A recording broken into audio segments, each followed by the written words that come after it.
So yun, what is up guys? So for today's video, so isa pong nakakalungkot na balita para po sa mga kababayan nating OFW dito sa Taiwan na sila po ay mapapauwi ng Pinas or pwede pa po silang magmulta ng halagang 90,000 new Taiwan dollar or katumbas dun sa peso is aabot siya ng 158,000 pesos. Bakit? So kung gusto mong malaman, tapusin mo po itong video na ito.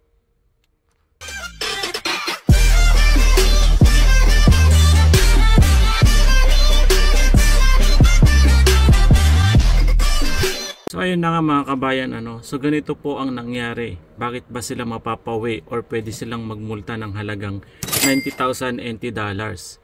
So habang po sila ay pauwi na galing ng inuman, so nakatsyempo po sila ng mga nagrorondang pulis na maaring nagsusurveillance or anywhere somewhere kasi dito sa Taiwan kapag gabi or kahit araw man may mga nagrorondang pulis. So natsyempuhan po sila at na-checkpoint.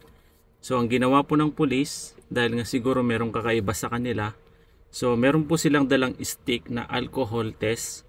So pinasubo po sa kanilang mga bunganga at pinahipan. So ganito po yung nangyari sa kanila. So panoorin nyo po itong video na ito. So ayun mga kabayan, so ito na yung part na sila ay nahuli na ng pulis or na-checkpoint sila. So sabay-sabay po nating panoorin. So mga kababayan po natin ito na mga OFW din dito sa Taiwan.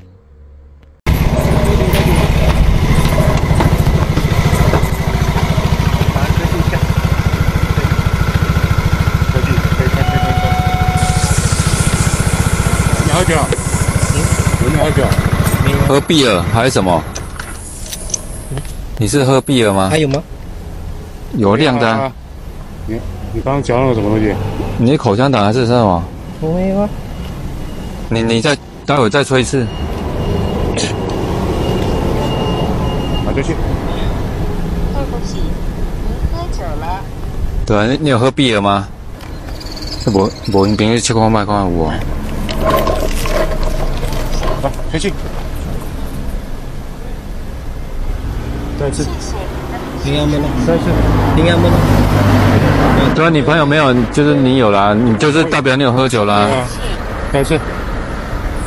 对不起，对啊。喝酒了。Mga kabayan, ang maaring maging consequences nila is pwede silang magmulta or mapauwi na lang sila sa bansa kung saan sila nanggaling. So lagi nyo pong iisipin na kapag kayo ay andito na sa Taiwan, so isipin nyo palagi yung pangarap ninyo, yung mga pamilya ninyo na iniwanan sa bansang Pilipinas at kung ano yung reason kung bakit kayo nandito sa abroad. So tips lang at payo lang din, at ito ay makakatulong sa inyo kapag kayo ay andito na sa bansang Taiwan. So maraming salamat po sa inyo.